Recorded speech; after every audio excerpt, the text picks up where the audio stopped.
We're on one today. This will be a good show. All right, we live. Wow. We live right now. Wow. This live. Wow. We are here. Rap Latte, Toure, King Green, Big Curtis. I want to ask y'all something as two of my only people I know that hate Drake this much. How do y'all feel about his it's new not a Iceman basketball album? question? Oh, I was hoping No. it was I hope it involved the Celtics. I hope it involved. Why can't it be a Celtics question? Why? I'm trying to not hear Curtis's mouth about the Celtics. I don't want to hear But maybe anything. some people would like to hear it because I think losing to the Knicks in the second round is worse than losing in the first round. Multiple times. We beat ourselves. We What beat the hell? ourselves. What the hell? We beat Niggas ourselves. was up 20 points and shit. The Knicks was never up 20 points. No, the Celtics. No, the Celtics. I know, but I'm saying the Knicks wasn't. We know this. Did I quote you as you beat yourselves? It's kind of crazy. Pause. We lost the game.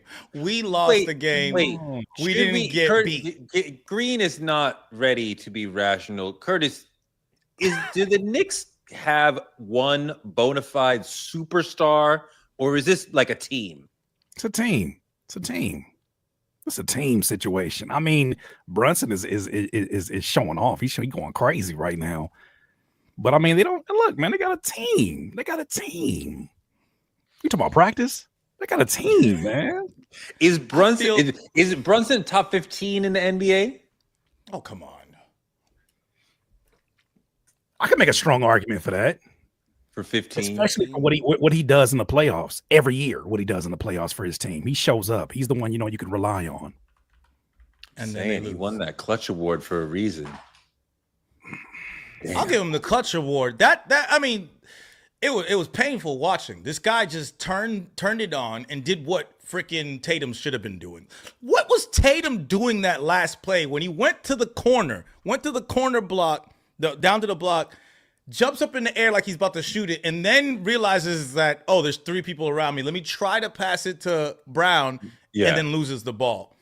We had 55 seconds. There's so much you could have done other than that. He was trying to avoid hearing Cat say, "Oh my God." Did you see that viral video? They got a top 5 zestiest moments by Cat, and all you hear is, "Oh my God!" And they got him frozen with his foot up, and he like this as Tatum was going to the basket. I mean, it does look like Jason is the only one who wants the ball at the end. And I'm like, I know that Jalen does. And I feel strongly that Derek White would shoot it if they pass it to him. Mm-hmm. But I feel like you get to a close moment. Like it's like the Celtics felt tense at the end of 2 and 3. And obviously they pulled one out, the one they didn't. But like they don't feel like we're the champs, we're tough, we're ready to beat y'all down. They feel like we are clinging to this energy for dear life, whereas the Knicks are like plowing right ahead. Mm-hmm. Yeah. I think it's crazy though to call Jalen top 15 though, because I'm thinking about it. I even pulled up some players, and I'm like, there's too many players. Like, are we still counting? Like, how do y'all feel about him versus Brown and Tatum right now? I would still think that the two Celtics, I would think the two Celtics are better, would be higher on an individual list, both of them. But how are we here? How do you measure that if and when they lose this series? You still could think, I mean, is LeBron a better player than Brunson? Of course. Of course. Okay, then he lost, so losing doesn't matter. I'm talking about an individual player.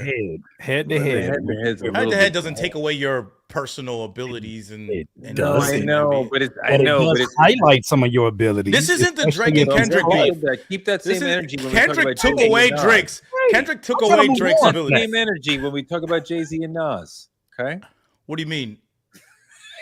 Keep the same. Jay-Z lost. All I said is Jay-Z lost, but Jay-Z still became successful and he was still considered the GOAT after losing a battle. Did he though? He still lost. Did he? We already did the poll. We ain't going back singing already. We singing already.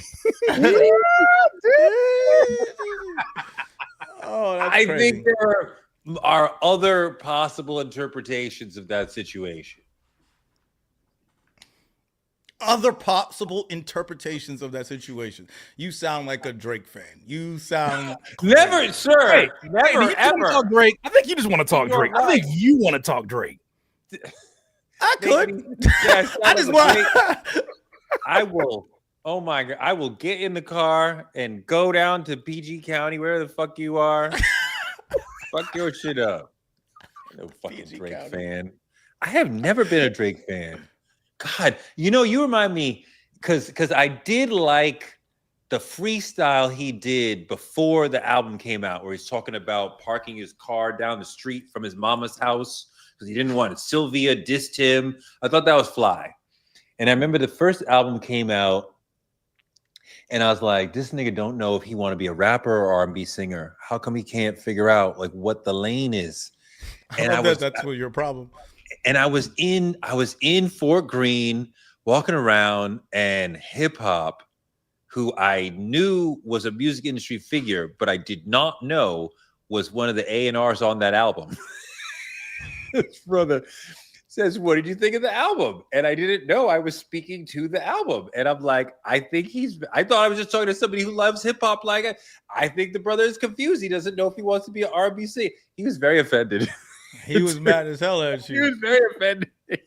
Hey, that's his artist at that time. Because like when you don't know who you're talking to and you say something that's too blunt, like I wouldn't have said it that way if I had known who like I'm not trying to offend you. You worked on this project, you took that very seriously. I wasn't just throwing pot shots, but I didn't like it.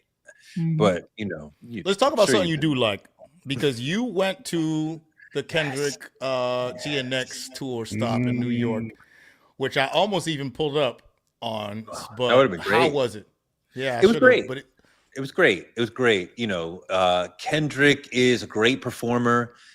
They sort of combined SZA and Kendrick into like one long set. So Kendrick will do like 3 songs, and then SZA will do 3 back and forth, and they'll do a song together, and then it goes into Kendrick's ending stretch.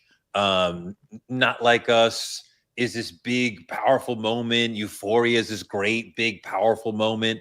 Like That is this great moment. He has this very particular visual style, right, that we keep seeing. It's very stark and gray and sharp edges and like kind of like New Prison. He kind of keeps coming back to that sort of aesthetic for me. I think it got more colorful as it went along. Like SZA's sets would be like super bright and colorful, and then it'd be back to Kenny, and it's all like grays and like kind of dark, and it brightened up as it went along. But like I had a brother next to me who was like clearly like super fan, and then like a white boy with both his parents who was maybe 12, 13, who knew the lyrics to every song. And like, I was like, here's the breath of Kenny. And like, and to the credit of the show, there were a couple of white girls in front of me who probably really haven't interacted with Kendrick at all before the battle, but they were loving SZA, and they had a great time just because of SZA and a little Kendrick. So like you can see this show in 2 different ways. Yeah, I think that's smart how they did that. What about the narrative? Because I know they have skits that like intro it and get into each section. Did you feel like it was a full on narrative for the whole show, or it felt more like themed?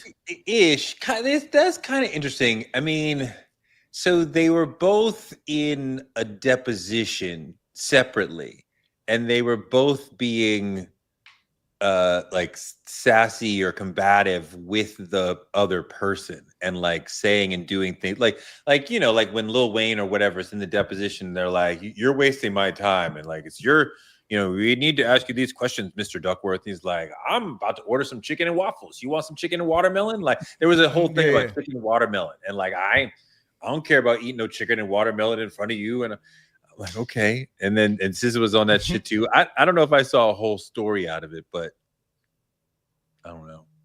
I did appreciate Kendrick during Not Like Us. Because he uses the huge back screen in a very artistic way. And it was like I took photographs. I can show you. It was like clippings from like Black history. So it was like a collage of images from Black history, from Egypt to MLK to like whatever. And so it reminded me of like scrapbooks, like professional scrapbooks of like Black imagery that I saw like in the 70s and 80s growing up. So that was really interesting choice, different than what like you got a little bit of the Super Bowl imagery at the beginning of Not Like Us, but then they were into this Black history aesthetic, which was an interesting choice.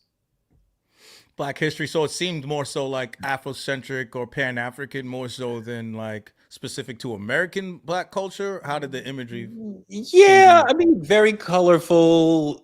It definitely made like, it definitely nodded to like Egypt or like African history, like, but it'd be just like a whole collage of images and colors, and then like, you know, it's the past, it's, you know, pre-America past, and then modern heroes and in between. And it was an interesting choice. I would love to be able to sit and talk with him, or at least somebody, and say like, why did you make that? Maybe Punch, maybe somebody like that. Why do you guys make this choice or that choice? Because they make really interesting visual choices with the whole PG Lang situation. Not just here, but also the Super Bowl and also the commercials. And so it'd be interesting to talk to them about what their visual language is and what their mindset is around that stuff. You felt the connection to the Super Bowl kind of visually, or not? I think at the beginning of Not Like Us, their video gave me the Super Bowl a little bit. Like it seemed like a reference to like that. I think they seemed to be on a football field, the dancers on the screen. And then and then Kendrick and a square of dancers come out doing, let's call it the Super Bowl two-step, that little two-step that they do for Not Like Us, or call it the Not Like Us two-step. And so he keeps associating that dance with Not Like Us. So he's got a dance, a video. I mean, he'll be doing this song for the rest of his life, and it's freaking nuts. And I've been feeling this like if you catch Drake on tour this year, next year, whenever, he will not be doing any of the songs from the battle. And Kenny will be doing this, It's so great. It's better rapping. That's one of Kenny will the be doing these songs for this tour and maybe the next tour as well. You start to wonder, like, why doesn't he just do like Control and then Like That and then Euphoria and then I was kind of like, oh, he's not doing Meet the Grams. Interesting, because I'm like, I don't think anybody wants. I don't like Meet the Grams live is crazy. This is what the stream say. This is a gigantic song. No, I'm talking about like him personally. Like for me, even Not Like Us, I feel like there's a period after this whole experience and tour is done, and he goes back and becomes recluse and all that again. I don't think he comes back, goes on tour, and he performs Not Like Us. I feel like you don't. Because what is it? 2025, man's like 38, 39. The next time we're going to see him, he's going to be like 44. And he's going to do Not Like Us. I don't imagine you would. You are probably right in that the next cycle you don't, because now you're doing, whatever that album is, right? Black Panther 4, all by Kendrick Lamar, whatever the fuck. But then you're close to legacy artist status. How many more albums, how many more times does he have to go away for 4 years and come back? So when he starts doing legacy stuff, when he's 45, 46, 47, when he's in his 50s, you're doing Not Like Us he's coming back every 3-4 years for a tour. He's going to do Not Like Us because we want to hear it again and again and again. Mm-hmm. Even if it's just a hook. Yeah, the hook, I see that. You're right. The little teaser joint is like, din, din, din, they Not Like Us. Get out of there. A little medley. Get out of there. Little medley of all the battle stuff. It's interesting to see where he's going to go in general in the sunset, like you're talking about, of that career, of that space. I don't know I can't even imagine it really, because this is like the height of all heights, a stadium tour and the biggest record globally, right?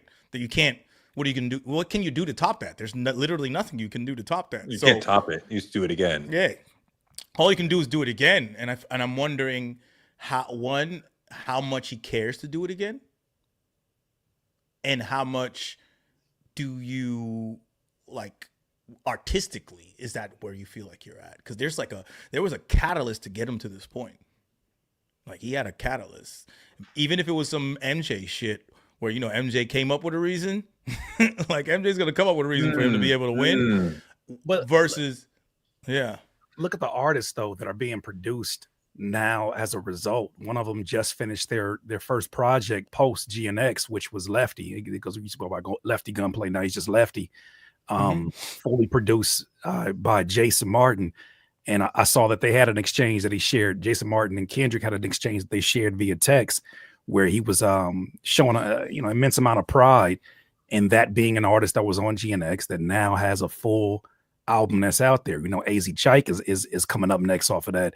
I'm sure Young Threat and a few other artists are coming up. So I mean, if for nothing else, even if you look at this as towards the end of a career, if nothing else, setting a few people up to be staples in West Coast rap and using your platform to leverage that. I mean, of course, and then I also see PG Lane getting into films at some point in time. So then there's an extension of that as well. There's supposed to be a film that he wrote. My God, I wish I could remember the premise. It was this brilliant premise that he was part of developing the film. He's the main character is a black man that works at a slave reenactment, like a place, works as a slave in a reenactment play or area or something like that, and then finds out that his girlfriend, who is white, parents or ancestors were owners of his ancestors. And I don't know if it's him. I don't know if that's. I wonder if he's playing the main character, because he is. He is. That'd be crazy. So. And the South Park guys are writing it with him. I would watch that. After Django, I said, I'm not watching any more slave pictures, at least where the slave doesn't get free in the first scene, right? Like, if I can't have that, I'm good. Because I watched that whole Janelle Monáe movie with Erykah Badu, where she was playing like Angela Rye, and she was like a slave for like 45 minutes, and we didn't know what the fuck was going on. And then you find out, it's she's trapped in a reenactment that's actually real. Some shit. And I'm like, you know what? I don't need that. I saw 12 Years a Slave, and I interviewed Steve McQueen, and I told him, I loved your movie. I will never watch it again. And he was like, I totally get it. I don't want any more of that shit. Now, if they're going to get free right away, like in Django, they get free right away. They whip a slave master. This is what I'm here for, right? They're hunting slave masters. This is, I'm with you on this shit. But some fucking, I don't need. I feel like we need slave visuals. Like a regular, I either need a comedy that's just like starring niggas. Slave comedy. I'm not talking about slave comedy. Well, that's basically what this Kendrick shit is when you think about it. But I'm talking about a comedy of just black people being they just happen to be black. Just a story and then just niggas in it, or like a drama that has nothing to do with anything, where it comes with the past. I need something what's happening currently. I need more what's happening currently and what's happening in the future. I need to see us in that light, because we've seen a lot about the past. I love Sinners. You seen Sinners, Curtis?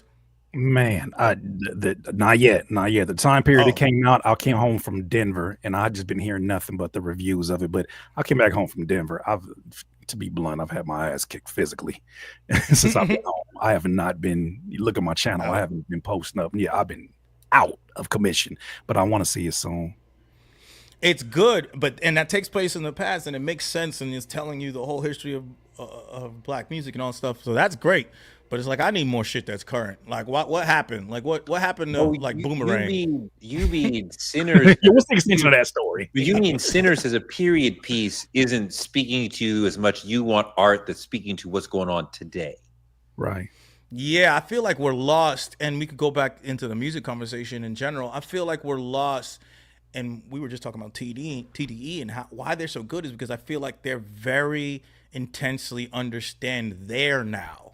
Like they are authentic to who they are in that moment. All the artists on that roster, their roster, right? And that's what Kendrick is, right? He's authentic to who he is in this period, in this time.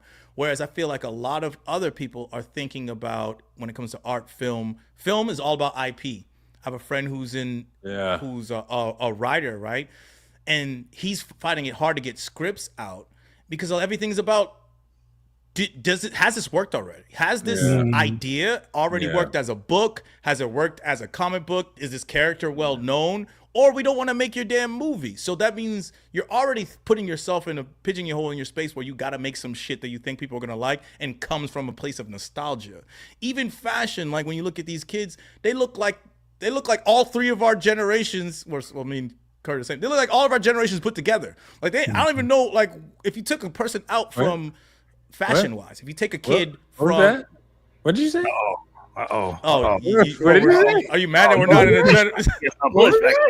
Was that a drive? What was the problem with that? Did you shoot like over my shoulder? There was no disrespect in that. I'm saying that kids nowadays look like they're from the 70s, 80s, 90s, and early 2000s, all smashed together. And I think it comes from this idea of we respect things that's happened already, and what's happening now is like we're just all not okay with it. It's like we're not okay with today. Yeah, we're in the midst of a extraordinarily difficult political moment, and not just as far as Trump in the White House, but what's going on in this country, what's going on in other countries, what's going on in Gaza, what's going on in Ukraine. You would think, I would think that plus all the wealth inequality that is its own class warfare, the wealthy destroying the middle class, you would think that there would be more art that was revolutionary, musically, independent film, any kind of art that's like speaking back to like, we are in an insane moment. And there is some of that, but it's not nearly enough that matches the moment and how so many of us feel. And I'm kind of like looking at the artist community, not just recording artists, but all sorts of like, what's going on? Like, are you guys not responding to the moment that we're all living in? I'm scared. That's 100. I feel like there's not the fact that there's not a lot of revolutionaries. There's not a lot of revolutionary music. There's not revolutionary films. And Curtis, go ahead and say it. Explain what you mean, because I agree with you. They are scared. Every excuse that I'm hearing about why rappers are not dropping right now, and I'm speaking specifically to that artistic community, is embarrassing, especially from somebody that came up watching all of these older clips of what's the sister's name? Why is her name escaping me right now? Sister Soldier, but no, also too, Walk With Me. Oh my God! What she why is her name escaping me? This is gonna bother me. No, not Angela Davis. She's a singer. And Marian 50 Cent, Anderson, Billie Holiday. When 50 Cent said, "I got a lot of life to live," to the living. It was the beginning of Wankster. He quoted her. Why is that? Nina Simone. Good God, that bothered me. Oh, yeah. Okay. Yeah, I was going to cut this whole camera off and punch a pillow until I figured that one out. Nina Simone, when I hear her speaking about an artist's responsibility is to stand up and speak to the truth of the moment, no matter what the risk may come along, I just have the feeling that, one, there's artists that don't know what the hell to say. Two, I think there's artists that have seen every single version of quote unquote revolutionary art be struck down in very similar ways, even if it's after that artist's prime. Whether you want to look at that as conspiratorial or whatever the case may be. I think there's artists that are genuinely afraid, but then I think there's a bigger segment of artists that are like, okay, in this current climate as it is creatively, what do I say that connects with people? Because I've been so disconnected with people and loud about being disconnected. I got more money than you. I could probably take your girl because she ain't got a brain of her own. I could probably I'm this, you're not this, you're not this, you're not this. And now that it's in a place of connecting with the people, I think what we've seen over the last year has been interesting in that some of the OGs have felt more disconnected, I think, in rap than ever before, at least publicly. right? When you look at some of the political choices that they align with, when you look at some of their some of the things that they stand behind, it's like that's not with people in poverty or folks that are of hip hop. That's not what we're aligned with. We would think. I think that now it's unfortunate, but I think we're looking in the wrong places too. Because I think there exists a lot of artists that are saying some very bold things. And maybe because we're putting that responsibility on other people. I'm sorry, I'm not putting that responsibility in the hands of a Kanye. People have been trying to get me to get back on that train because of some of the actions as of late, and I'm just not buying it. I'm not buying it. Let me ask you one thing within that. Because both of y'all are like, people are scared, and you kind of wonder, scared of what? And is it scared of some sort of government repression, or is it scared of not being liked or not, let's call it, maximizing your commercial opportunities? The Michael Jordan thing of like, Republicans buy sneakers too. Like, is it that vibe?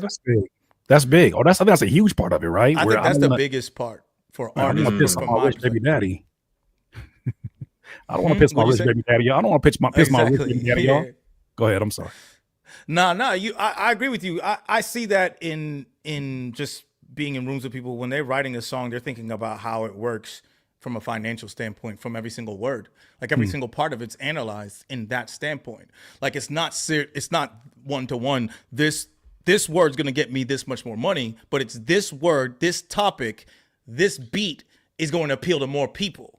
So if you're coming into it in that way, you're not coming into it natural and saying like, hey, you know how no one's listening to West Coast music right now? And I just battled this dude. I'm going to make GNX a West Coast album. Hey, you know, I've been around away for 5 years. I'm going to make Blue Lips one of the most progressively produced albums of that year. You know how I'm Tyler the Creator? I don't give a damn what's going on. I'm just going to be Tyler the Creator at all times.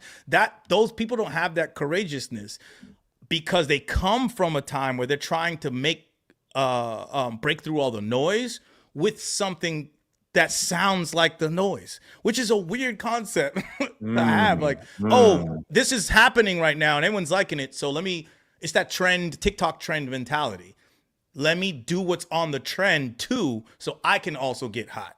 Can I propose a question for you and Tori on this one? Because I think it falls right back into something you said, Tori, about the movie directors or the screenplay writers that are giving us the same slave stories over and over again. They're not even trying to be creative about it. I wonder how much of that is a lack of creativity, or if that is just what they know how to do. And I'm thinking about these artists that we're talking about.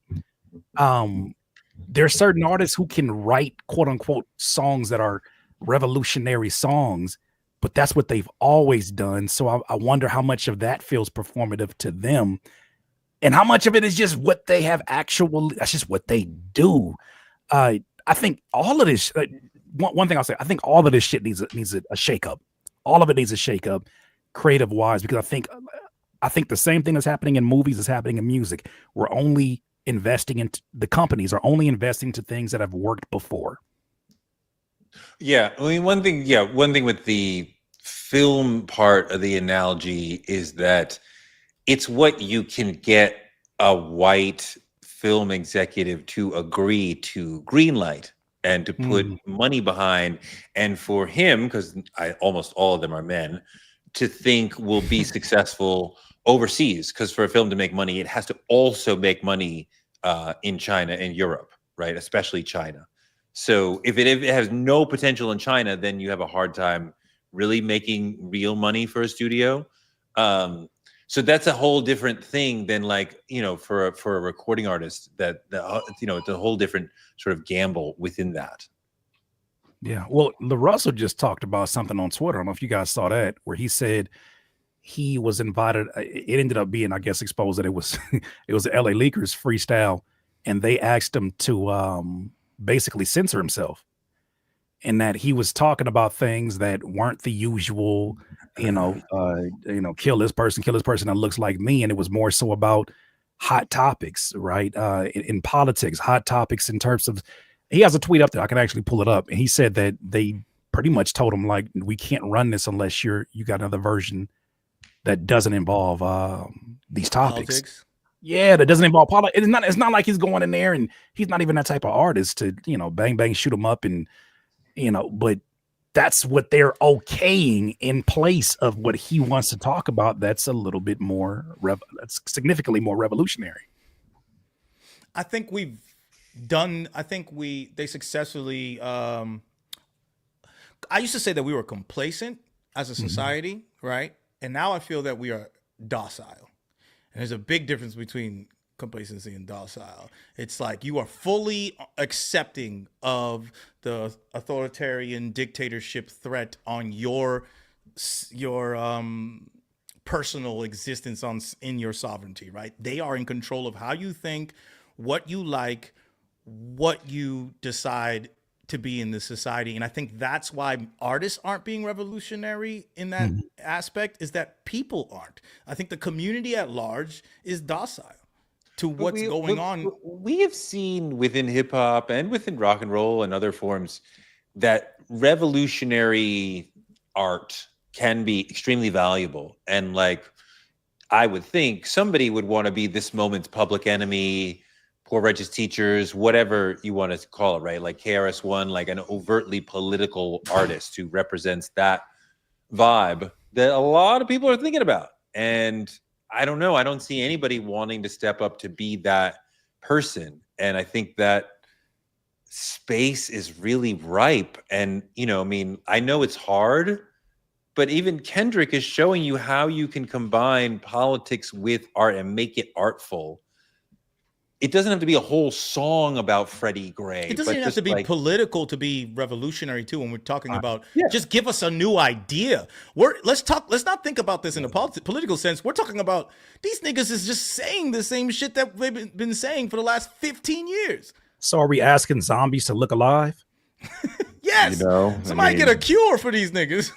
I mean, and here's the actual quote from Twitter. He says, LaRussell says, I went on a radio freestyle platform last year and was told my episode couldn't drop because what I rapped about in it, life, politics, Palestine, real life, or real shit in real life.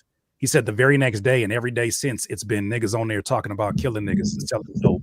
The host just nods his head along to it and smiles. I'm not saying these folks don't care about us, but somebody cared enough to tell me what I rapped about didn't sit well with them. But niggas is dying. Don't bother them at all. But niggas dying. Don't bother them at all. I'm not making any excuses for those who are afraid or those who are hesitant. But I really would like to sit down with a lot of these artists that have mailed in the necessity of purely working to improve upon their craft as opposed to just add more quantity. Right. And I know that's kind of a tricky statement because that's how you build up on your craft, is by quantity, right? Quantity gets you to quality. A prolific amount of output is what gets you to quality.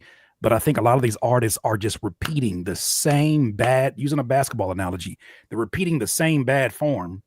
And if it kind of hits the rim, that's kind of just as good as hitting the shot. But what happens when the basketball court has been moved completely in a different direction? And now you're being asked to use more muscles to hit a 3-point shot that never had to hit before. I look at somebody like a Kendrick, and this is something that has always been, even if it's a little bit more tucked in the music, but a lot of these folks have to also have an opinion that they're willing to stand on or even die by. And I just don't know how many artists are that engaged and alive that have that platform that are willing to risk it like that when they're already rich and they feel like they're already comfortable in their lifestyle. You have to ask yourself why you're on stage. Are you on stage for yourself, to enrich yourself, to have people cheer for you, to boost your ego, which is a reasonable reason to be there? Or do you feel like you are there in service of something larger than you? And there are definitely artists who walk into the game feeling like the opportunity for me to be on the mic is about something bigger than me. I am part of a movement. I represent my city, my people, my country, whatever it is. And so they would want their conversation to be about something bigger than just love me, look at me, tell me I'm great. Maybe I'm going to tell you that you're great because that's what you need to hear. Wow. I'll never forget Bobby, being Bobby Brown, great Bravo reality show. He and Whitney were on vacation somewhere, and he's like chumming it up with the fans and taking pictures, and she's in the corner in a scarf, like, leave me alone, like refusing to take pictures. And he says, some people get into the business for people, that's me, and some people get in the business to show off their talent, and that's her. And I think there's a larger thing to it of what I've been saying of like, some people get in the business for themselves, and some people feel maybe called to it or feel the opportunity to make a difference in other people's lives. And that doesn't mean you have to talk about that every single record, but enough that people's life, I think Beyonce is a transformative artist for a lot of people. Is she an overtly political artist? I mean, sometimes, but not all the time. But she's said enough. She's taken the stage big enough that she's like doing, sometimes just something as simple as Baychella can mean so much to us. Yeah. I think you made a key word there too. I'm gonna let you take it from here, King Green. I think you made a key word in you don't have to. I wonder how many of those artists that we see that are doing this at a high level ever even think about it being something that they have to do. Right. I get to, on this platform that I have, speak about things that resonate with my people, reach them in a way because of the machine that I have behind me that gets directly to them, no matter how coded it has to be at times. I get to speak straight to my people and then go on tour with these messages and then put imagery behind me. I think a lot of these artists would look at this more like a chore because you're asking them to pay attention to things like even their own people that they probably slept right through during history class. Things that, and it's funny because it's not like a generational thing. I remember being in high school, and because my pops brought me up on literature of the Black Panthers, literature about the 60s and all that, I was primed for this. I was excited when we got to talk Black history, but I saw some of my peers who, because of their upbringing, was like, oh my God, here we go with this. And maybe it's because they were not trusting of That's so crazy to think about. but also too, to their credit, some of it was because of the person that was teaching it being a white instructor who I had a white instructor who tried to teach us about Black history in the smallest sliver of time. And part of his lesson, and I didn't realize how ridiculous this was, how ridiculous it was till I got older, because I'm an adult and I'm like, I would never send my child to a classroom. He wanted to teach us about slavery. You know how he did it? You want to know this? No. Yeah, I want to know. No. I'm in history class. He turns the heater up all the way. And he turns the heater up all the way, and then he basically has us all in a circle around tables, and we all have a job of how to like fold paper. I forget what it was, either drawing or folding play paper. As we're doing this assembly line, he starts yelling at us and smacking the table and then getting in people's faces and da-da-da-da. And I remember going through this and I was like, I get the point already, but you're not going to be pointing your finger in my face. Like, that's not okay. That's the whole situation is not okay. Were you a majority Black kids? No, that was the problem. Is that when I ended up being the one that said something and they called me what was the word they used? Yellow snitch. A renegade. They call me a renegade because I was the one that actually emailed. Because the thing about it is I had to be very careful about how I said this, being in this environment in high school, because I was used to being in, a Carson school district. I was used to being in LAUSD. This is my first time outside of it. If I go off, they're going to give me issues every time they see me. Anytime I might be a little bit late for class, they're singling my ass out, and it's going to be a different experience. With that said, I sent in an email, and then I said, while we at it, why you don't have anything for like the Black folks here to represent Black History Month? There's literally no events here. And they said, well, all you had to do was come talk to us and not be a renegade.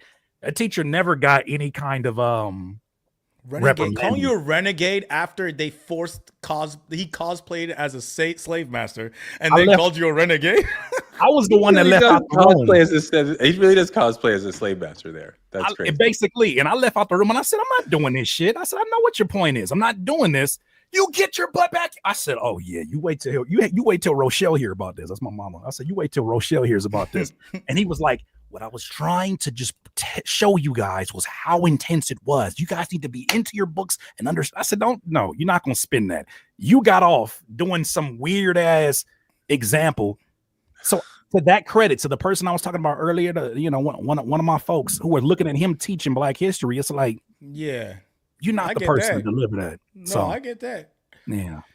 That man cosplayed as a slave master. Wow. Well, you went a little far. I appreciate the story, and I'm happy to be your therapy couch. The thing that I was kind of driving towards when we were talking about music was I felt like when I was doing a lot of interviews for Rolling Stone and stuff, that if I feel like, or where I can perceive you as a senator for a specific community, niggas from the hood, niggas who went to prep school, niggas from Atlanta, like whatever, you represent something, the South Side of, like that is so much more meaningful, right? Like you and if your whole project is bigger than yourself. I think you would probably be a better artist if your project was bigger than yourself and you felt yourself sort of connected to some community, be a specific geographical community or the Black community or nerds or what blurs, whatever, something. But don't just make it about I'm here for more cash because I spat more rhymes. Well, they got rewarded for that, didn't they, King? Like that's how you got on playlists, was abiding by somebody who has no authority in the culture, in the genre that you do, no authority telling you what sounds good enough to be on their playlist. And then now you have artists, and I'm not making excuses because as an artist, it is your job. Like Nina Simone said, it's your job to be on the side of rebellion, especially talking about hip hop. I think a lot of these artists chose likability over personability, over being who they are because they got rewarded for it. How do I get a gang of streams? Well, I got to be on playlists. For certain people, that's the route. I got to be on playlists. How do I get on playlists? By letting this nerdy ass, fucking nerdy ass, you know what I'm saying? And I use that loosely because I'm a nerd my damn self, but I'm like this Poindexter ass don't know nothing about the culture, don't know nothing about nothing, telling you, I just think that this song would be a lot better if it didn't have a bridge and it was only 2 minutes. So then we get these microwave songs where you got artists who are readjusting to the standards of somebody who's never made music, telling them what music should sound like. I think also allowing fans, this is going to be controversial, but a lot of fans we allowed to be in the studio that had no place in the studio, telling artists what their music should sound like. You know what artists did? They said, okay, boss, are you going to buy it? You going to come to my shows? Whatever you want. I think there's been a huge surge of artists who have chose likability over making these statements, even if it is to a core audience like you're talking about that they can connect with. They hedge their bets on just more people. Let's just make the net wider, and the art has suffered because of that. I think all of 2017 was that was the beginning of the downfall of the idea of turning trap, because trap has been here for like 20 years. Turning trap into the most populous form. We're talking about Yachty, that great class from XXL, Yachty, freaking 21 Savage, all of them. They were like the epitome of that. And when I mean that, I'm saying it's like they worked and they were giving the fans what they want. Then the people after them were trying to be like those guys. And if it worked like they worked, it makes sense. And even how you get a song popping now is let's put it out, see if people like it. Okay, let's give them one that just like that one. Whereas when you think about it, we didn't know Thriller was coming. No one had a clue. No. Thriller came to us. They created it and gave us Thriller. And then after that, somebody else, there was some copycats obviously in the 80s. Then we get something else. Someone keeps moving it forward. You're saying Thriller is an organic, artistic creation as opposed to now we are following what fans want us to do. 100%. It's all about that. We think this, you go in a studio and you're thinking about what an audience thinks about your music. That makes no sense. That actually makes no sense how to create. And I've always felt this way in this, what Jay-Z said. And this is why I understood how Jay-Z could be commercial, but also be such a great lyricist and artist. Jay-Z goes, I go in there and I make the art. I make how I feel. I make the art. Then I figure out how to sell it. Because if you're trying to sell it while you're making the art suffers. The art suffers. But he's making these songs. He's like, yeah, I'm gonna work with this great producer or stuff like that. But Jay-Z's sound is different. He's not trying to make sing like Lauryn Hill. He's not rapping fast like Busta Rhymes. All these people are doing these things around him. He's getting their producers and making his own version of it. You know? Right. So that's something that always stuck with me. And I think people definitely are just care about what the audience thinks too much. And this is from an artist standpoint and writers and creators, too much. Because they don't matter. They don't know what they want.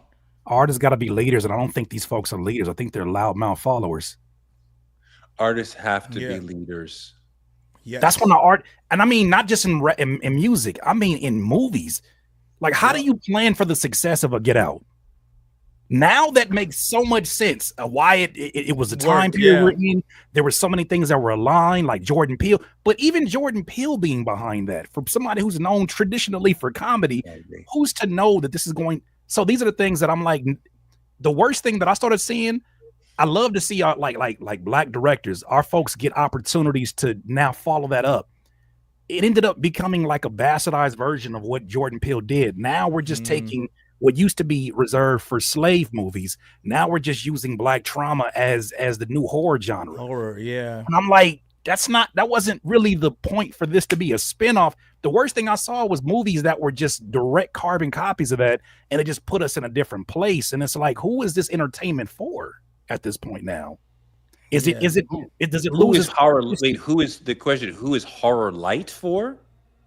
No. Who is horror that is really based just in black pain, blasting black trauma? Who is that entertainment for now? Because when I looked at Get Out, I had never seen in my lifetime that many white folks get killed in a movie. They all went in hordes to go see in such violent ways. At some point, it was like, I don't know. It just seemed like they were taking advantage of obviously all of the police killings and all of the violence that we saw on video. And they were finding a way to make it more entertaining and then being able to get behind, no, this is raising awareness. But at some point in time, even if you're playing the videos over and over and over again, that's visual porn for somebody. Somebody's getting off on seeing these black bodies be a part of this situation. Now we're going to make movies that are like watered down versions of the one that worked. So I'm saying that my bigger point to this is I think there's a lot of people who have been trying to find a voice through other voices, but the best art is when you let the artist lead. And even when it falls flat on its face, you never know what that's going to be. Like Napoleon Dynamite didn't do well when it first came out. Oh, there's so many albums and books and movies that they didn't understand when it came out. And then, I mean, you think about there's a riot going on. You have to be able to be a thought leader is what you're saying. You're never going to have a revolutionary direction chosen by a large number of people, right? Or even a plurality of the people. Only a tiny number of people could choose a revolutionary direction in any entity, right? And then the rest have to decide if they're able to keep up or not. But like the larger the group of people making a decision, the more milquetoast and conservative the decision will be, right? The more backward looking the decision will be. You think about Steve Jobs, who talked about, we don't do focus groups because the audience doesn't know what they want. Now, when Steve Jobs did it, it was fucking brilliant. And he kept leading us and showing us what we wanted before we even knew it. When Elon Musk does the stupid Cybertruck and he does no focus groups and he makes one of the worst products in the history of capitalism, the thing is not selling by a massive amount. I think they have $800 million worth of unsold inventory. This is like a horrendous Then it's like, well, of course, you moron, you didn't ask the people what they wanted. And a car is different than an album, of course, but Musk and Jobs see themselves as a businessman artist, right? A businessman creator. It's critical to have the courage to be able to lead, and that's not easy. It's definitely not easy. Let's get to some of these super chats. We got some people waiting in this, which Matt Hemming's talking about this. He says artists should think about who they're speaking to, not who they're selling to. Art is for communication and products are for sale. That is well said, Matt Hemming. As always, showing up. We still don't fuck with Quentin Tarantino, so you know how we feel about you. What I do. That's not how we do. That's how you do. That's how he still, we don't mess with you with that one. If we don't use proper channels or proper tone, we are screaming into the soil. Sometimes the only thing that amplifies truth is time and luck. Just as it takes years to become an overnight success, revolution is not instant. Although I would like to ask Tarantino, why does Jimmy in Pulp Fiction say this is not dead nigger storage? Because he's a white guy married to a black woman. So presumably those sort of people generally are respectful on that specific issue. So just as a character to me, and it was pointed out to me years after I watched the film, I'm like, yeah, it doesn't really make a lot of sense why that character would. It's funny as fuck, but it doesn't. Why would that character say that? I completely agree with that statement. Why did any of them say it? Anyways, I blame Wayne because he's an elite MC, but also historically lazy MC. Always sounds great, but far too often not saying anything cohesive. Just a bunch of words that rhyme. He's too great for that. I don't like when people say that, though. Lazy? With his output? Nah, not Wayne. Lazy. He doesn't mean you're right. He has a high quantity of material. I think the brother is judging something different. I think he's saying there's less intellectual work being done before he gets in the booth. So he's kind of spitting off the top of the dome and relying on relating things sonically rather than constructing something and like making a point. That's what Jermaine is saying, I think. He said it's not saying anything cohesive. Yeah, he's definitely. I mean, that's his whole. Even if it's 2 lines at a time, that's what he does. But I'll say this: how do we know that that's the best jacket to put on a Lil Wayne to make the best Lil Wayne? Right? There's certain things that I'm thinking about now as I'm thinking about the artists that have been relevant for a certain period of time. As CW was talking about, they do owe a part of that success to great timing. Luck absolutely plays a hand at it, right? Having the resources and the reach.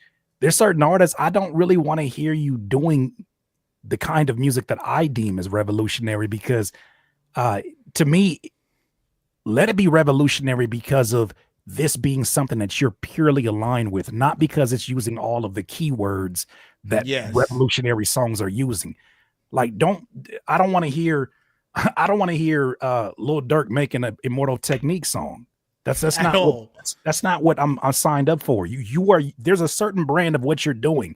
What is it revolutionary for you to say? As a dude that comes from this part of Chicago, what is revolutionary for you to say?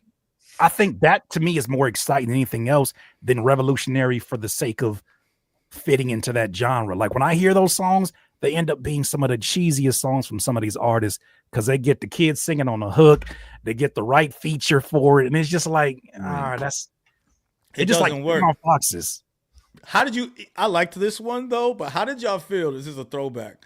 How did y'all feel when Jadakiss made that song? Why? Y'all remember that one? It's like, why this? And then on the chorus, who was on the hook? Anthony Hamilton was on the hook. But it felt like it felt like I know I can be what I want to be. But Nas is that person, right? And then that's revolutionary for Nas to do. Yeah. Yeah, and then Jadakiss did something in the lane, and I was just like, I'm glad you're doing this, Kiss. But it didn't even feel like he even really wanted to do it. It didn't feel authentic to him. Truly, you know what I'm saying? This is not the one that people are going back and listening to, that Jadakiss song. I'll be honest with you. The first time when I heard it, I smiled. I smiled like Jadakiss in that famous meme where he looks at the camera and he's like, I smiled. I was like, this is a good look. When 106 in Park started playing it back to back,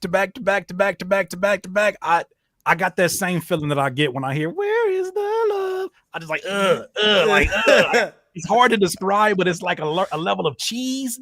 Because of how big it become, and then also too, it's not as potent anymore as much as it feels formulaic. That's one of them songs where it's like, I'm glad you got that off, Jada. Good to see somebody like I'm good to see Jadakiss get that off, but not after the first 2-3 listens from me. It was hard. It was hard to combine hip hop and R&B when the songs were I feel like when the songs were primarily hip hop with some R&B, like that could work. But when it was like R&B mixing in the hip hop, it was always like, whatever, man. This is bullshit, man. Even like a lot of the, you know, I'm trying to like Ja Rule and them, all that Ja Rule shit, man. Like, oh my god, like you know, Just and like Ja Dirty with Mariah and Meth with Mary. Those are two incredible records that like master that form. But then you have like 100 Ja Rules. That's like, oh my god. It's just a mess. The songs are a fucking mess to me. Oh my god. I feel your pain because I feel like about artists who they use auto tune when they had a great starting idea, but if you'd have just got a singer in there, oh my god, it's a very different record.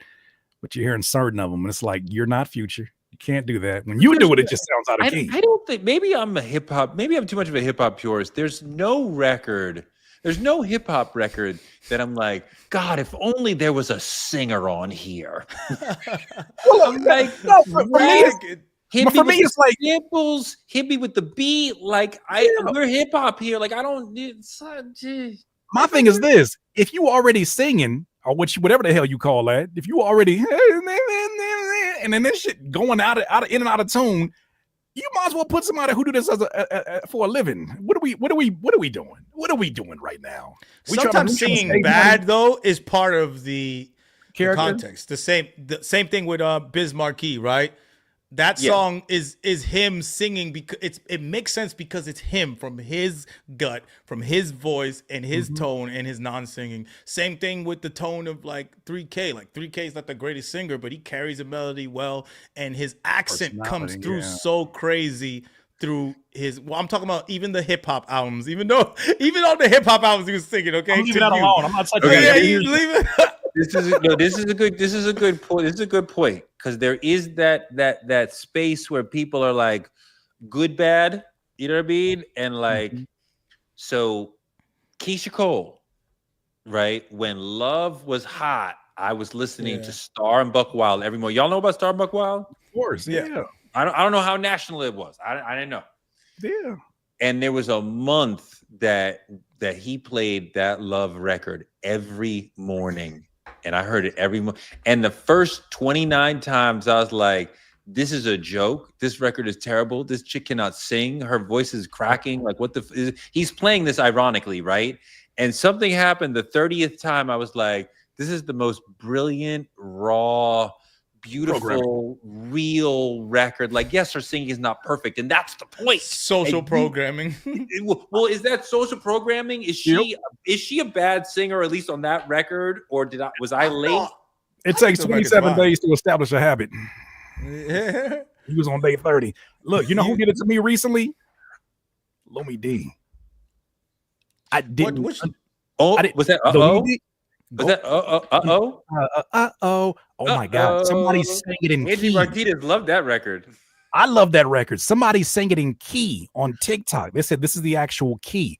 I can't hear that song the same anyway. I still love it because of the nostalgia, but it's so out of key. No, it's like a whole note off, right? It's like I've always felt that. Sometimes, you a producer. F me up. There'll be 808s that are so out of tune on a track, and it's like a hit song, and I'm like, I can't even listen to this. I can't even listen to this. Wow. It was some Future song with I wouldn't even know. That song sounds hot to me. I wouldn't even know. Somebody sang it in the right key, and I said, oh my. And then I went back to listen to it, and I said, there's no way she was off that much. I still love it because it's a lot of personality, had a great remix. It was a good time period, but oh my. Yeah, it was a great like regional record that represented like an older New York regional feel, like outer borough. Like I was like, oh yeah, I get it. I know her. Like, we saw her at the barbecue in Queens and shit. Like, she's the cutie. Like, what I mean? You get the number, but you don't call her, like, sort of thing. Like, like. If you wanna know. If it's the me to stay. So wait a minute, Curtis. Send me that TikTok. I want to hear the real key. I get a fucking so I fucking hit this other nigga up last night, like fucking midnight. I'm watching this documentary about ABBA, on Max, and Okay. they break down, because I was already an ABBA fan, but I've never really read the lyrics on their the guy's first freaking song. Mhm. This is what they win Eurovision with, and this song later is like the number one song in the history of 50 years of Eurovision. Mhm. He says, my, at Waterloo, Napoleon did surrender. That's the first line of the pop song out of Sweden. What the fuck? Let's go. Why are we talking? You're dancing and you're talking about Napoleon. And I have met my destiny in quite a similar way. The history book on the shelf is always repeating itself. Waterloo, I was defeated. You won the war. Waterloo, promise to love you forevermore. What is he talking about? I'm like, this is brilliant and insane. And how could he go to the rest of the group and say, so for our first song that we're starting with a reference to Napoleon from 600 years ago and Waterloo, which we learned about in high school, and when we didn't really want to be learning high school, and we're going to tie that to our current relationship. Motherfucker, what the fuck is wrong with you? Hey man. That's that songwriting. I think that comes from you being outside of whatever you're looking at. You can apply something different to it, because when you're in it, you don't know how to really change it and progress it in different ways. And that's where they at. The Swedish motherfuckers, they be making songs. They be writing songs. You ever hear the song Rick Rubin's talking about System of a Down, Chop Suey, and they were stuck on some lyrics, and he opened up a Bible, and then that's how he got Father. Yeah. I love that song though. Why Chop have Suey, you forsaken me in my forsaken? They just took the shit from the Bible. They took words and put it in there.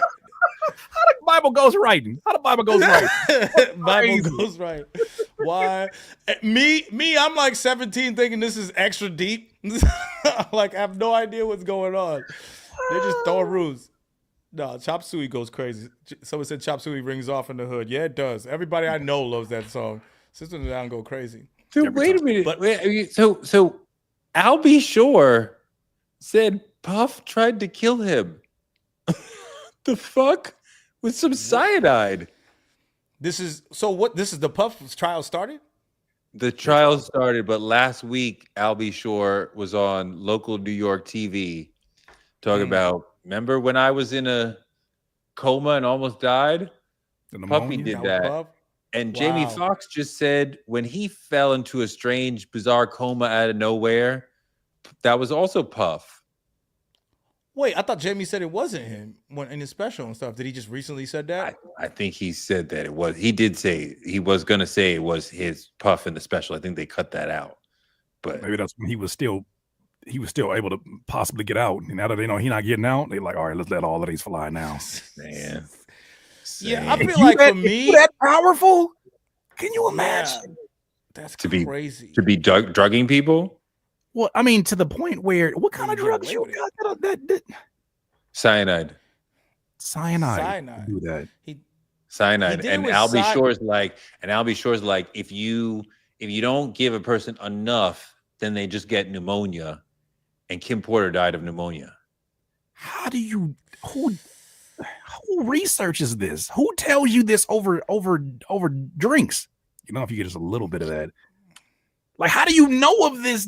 Like, why is that in the back of your mind as a possible option? I'm like, where do you go to get there?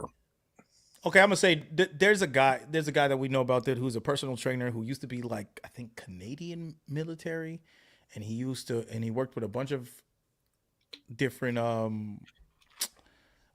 celebrities, and he also, for the military, he was like an expert in like chemical warfare or something like that.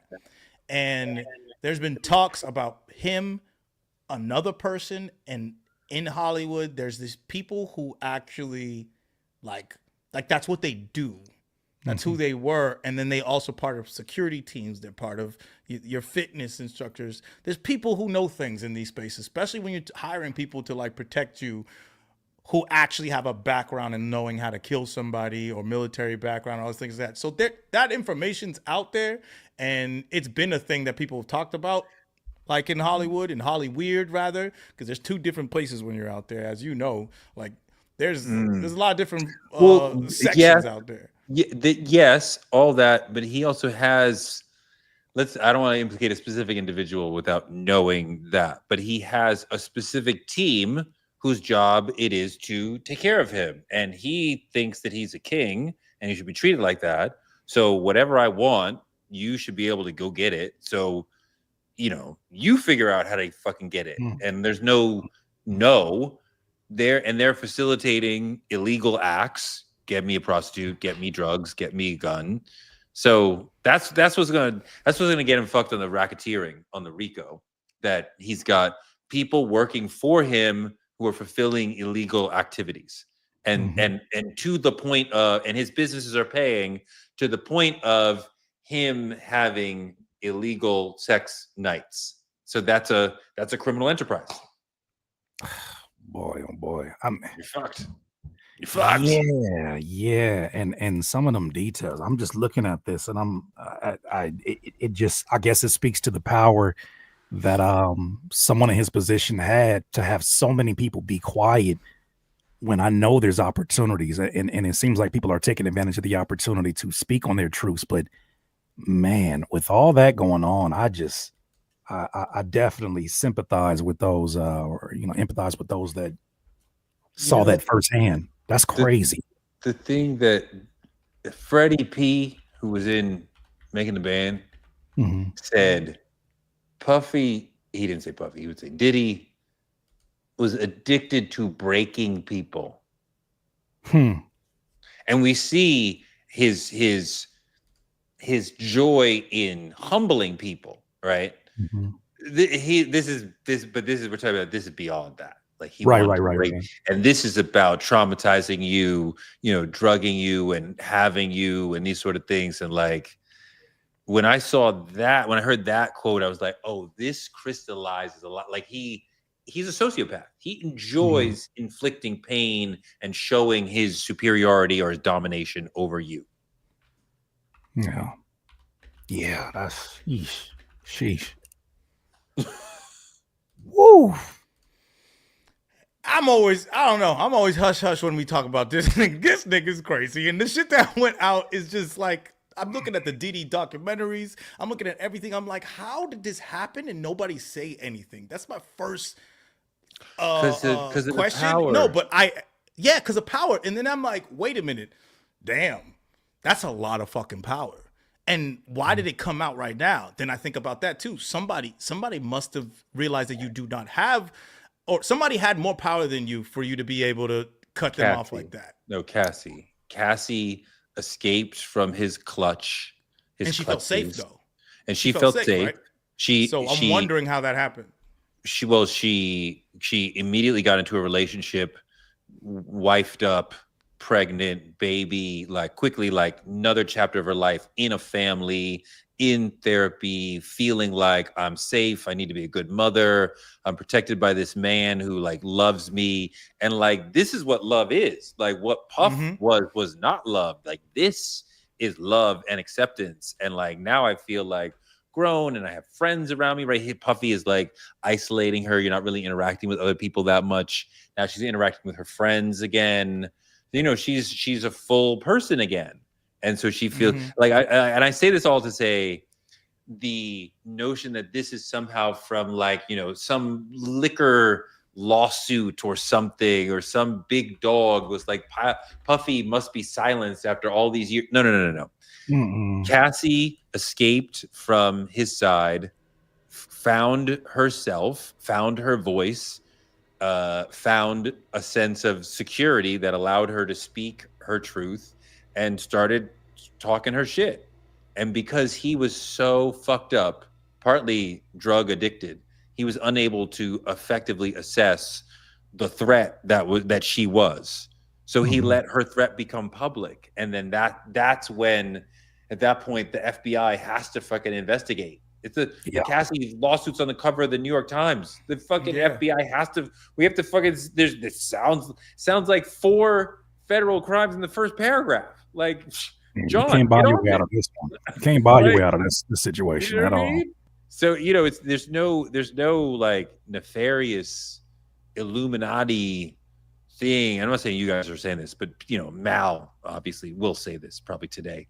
I mean, like, and I'm just preempting the stupid because the nigga can't not say something stupid every time he opens his fucking mouth. It's like the fucking worst. The fucking worst. I love the hate. He's like, and somehow we're talking about Diddy, got straight to some Mal hate. Fucking, I love it. I love it. You want to say anything to Drake before we leave? He's about to drop an album, Iceman. I think that's what they're saying. The rumor. You guys gonna listen to it? Oh my! Of course, I'm gonna listen to it. I'm gonna listen to it right away. I can't wait to break it. I mean, I can't wait to review it. We got to do song breakdowns of every. I want to do a song breakdown of every song. Do you want to do that? Sure. Why not? Just as an intellectual exercise. Are you gonna stream the whole album when it comes out, Curtis? There are YouTube videos that are dedicated to white noise. I think I'll be all right. He said. I mean, look. We have to listen to Drake in this moment because even as we come to it as non-fans, just as like students of the culture, like when you get your ass kicked as much as anyone in hip hop history has ever had their ass kicked, how do you come back from that? And the nigga still has no answer to that question. But maybe this will provide some of the answer in some small fucking way. In some weird way, I think this is just going to be the musical version of what Diddy would say if he got out. I feel like after that, if he somehow got away from all of these charges, I think the music is going to sound like what that would sound. I think he's going to be the mouthpiece for after getting his ass kicked and not taking no accountability, going to blame everybody else and how everybody switched up on him.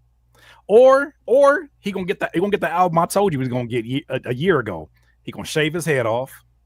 He gonna call the album Aubrey. I don't think he's there yet. He already got a hairline back to here. No, you gotta shave it off and talk about how your spiritual journey is completely different from where you were at and how the ego was running your life in that point in time. You talking about ayahuasca bald? You talking about he about 2 years from now. So we come back with Buddha beads and shit and like shirts and shit. And then he talks about how he's actually grateful for what Kendrick did because it allowed him to connect with the new version of who he is. That's that album. Not yet, though. Not yet. You got to get one of them where he's blaming everybody else for his downfall. The next one is going to be shaved head off. Wait, when he does the I Accept the Kendrick Beatdown album, is it inspired by like Indian music or like South American music or like where's he taking it from? The music from like apartheid Africans or like I don't know. It's like lo-fi without the drums. It's just like blues. It's the blues. He should just do the blues. No, he has his to go take on the Mississippi Delta. Yes, there it is. That's what it got to be. So he got to have an album where he's just like, you know what? Everybody got an album when after they get caught doing some crazy shit. They always got an album that's like, I want to get back to the original me. And you know how a bunch of sunsets.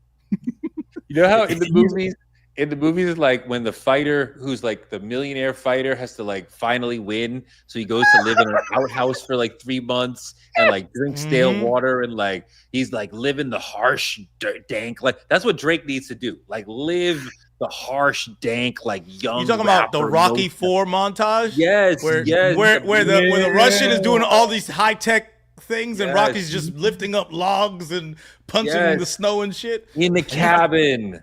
You need a female lead that's like, you can't keep blaming everybody else. Yes. You need to look in the mirror or I'm going to leave you too. Drive a Honda Civic around, fucking old Nikes. Like, how were you at the beginning when you came out with that hot shit? Like, how do we get back to that, nigga? Like it's yours. My uncle used to say, you drove my whip like it's yours. I think I'm going to drive his whip again like it's mine. But it is mine. Yo, Curtis, he need to go back to fucking black girls, and then he'll fucking queen. Oh, he gonna find himself a queen, and he gonna come back and he gonna say, you know what? I understand my wrongs now. I'm shaving my head off, and I'm ready. Is this glasses era Drake? Is he now gonna have reading glasses as he's doing the rhymes? He gonna try to get Ryan Coogler to do a video for him. Well, of course, that's gonna be the real test. That's gonna be a real test right there. Either that or Ava DuVernay, but like maybe, but that would be. Ava DuVernay's better. Ava ain't putting up with that. Ava gonna be like, nah, champ. I ain't doing no Drake video. Oh my God, that's crazy. See, this is the video we were talking about. What Drake should have done. I don't know. Get fucking Taylor Swift involved and shit to fight back against Kendrick. Some fucking bigger shit than fucking just hip hop. Ironically, he needs his "I believe I can fly" moment right now. If he gets an "I believe I can fly" moment right now, he's out of here. Right? That's it. Someone said, on behalf of Black women, we are not your savior. He said, if you get your "I believe I can fly," Curtis, you play backgammon? No. Are you aware of? Do you know how to play the game? No. All right. Forget. I don't know. All right, let's say it like this. Do you play backgammon? Well, no, that nigga don't play no backgammon. Specific example. I mean, if anybody can go in the studio and create a record like "I Believe I Can Fly," that would change their career at any stage of their career. That is, I mean, everybody would hope to have a night like that to create an "I Believe I Can Fly." I mean, that wasn't a career moment. That record. All I'm saying is, we all know that when you've gone a little bit too off the hinges, the gameplay to get Black folks back involved is to bring a Black choir. You bring a Black choir, you get some major chords, just make them dance. Just make a dance record. Just make a. You can't. He did the dance record already with Nokia. The dance record is, you got to get the core of people in. So that's what he's trying to say. And this is all jokes, everybody. We over here joking. Nobody cares. Yeah, there ain't no way in hell this is working. None of these. Take none of my advice. I'm telling you. Don't take none. It ain't gonna work for you. It ain't gonna work for you. But what he's saying is it's what Kanye did with the Sunday service. Jesus is King album. Yeah, that whole arc. Yeah, that's how you get the people back. Did that. Because he had my mama talk to me. Drake has not sinned. He lost. Kanye sinned. So he needed to go to church. Drake has not sinned. He just needs to get back to what he does. Nokia was a dance record. You could have a more infectious dance record. You could have a more unforgettable dance record than that. If you want to make a dance record, it's got to be full. It's got to be straight up manosphere. You got to make a manosphere dance record if you wanted to work in this atmosphere. You got to go full on dance record. Manosphere dance record.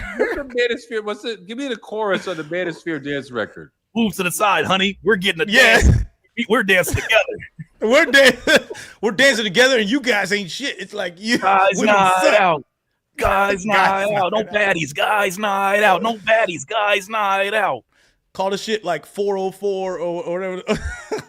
Some shit like that. Guys Night Out. Guys Night Out. Yo, Guys Night Out is definitely the next Drake hit record. Guys Night Out with them sassy synthesizers. I don't want it. You keep it. Myron on the intro. Guys Not Out. Myron on the intro. Put Myron on the intro. Oh my God, Myron on the intro. Put Myron on the intro. You know what? Take this advice, Drake. Please take this advice. I actually want to see this. The worst part about it, that shit'll be a top 20 song. Guys, not out. Davidson on the song. Who else is on the record? Oh my God. On a Manosphere record? Yes, on Drake's Guys Night Out Manosphere record. You put Ye on that bitch. You put Ye. You put Drake. Who else we put on there? My God, having Ye on there is such a self-own because Drake is Jewish, and so Kanye is anti-Semitic. So academics on there? What? No, because then they'd have to meet. They've never met before. They've never met. They can't. Featuring Andrew Tate. Somebody said. Give him a verse. Write him a verse. You look. If you can write a verse for The Rock for that record he had with Tech Nine, you can write a verse for the Andrew Tate. There you go. Right. Exactly. He should change the album from Iceman to Red Pill. Wait, how is it that a rapper hasn't had Andrew Tate come in and do an intro? That is so ridiculous hip hop type shit. Because you know why? Because it's too revolutionary for somebody. They're afraid of revolution on all fronts. On all sides. On all sides. It doesn't matter what it is. Drake's record introed by Andrew Tate. Drake is a real man. The shit that he was saying. Drake is a real man. So ridiculous. Happy Dad Records. Let's run it. Freaking insane, y'all. All right. I feel like we we ended with talking shit about Drake. I feel like that's how the Rap Latte is supposed to go. We got to That's Drake. how we go. We always got get to to Drake. Thank you, Mr. Curtis King, for joining Being us. in the building. Appreciate it. Always an honor. Always good time. Thank y'all for all the super chats. We are out. That has been Rap Latte.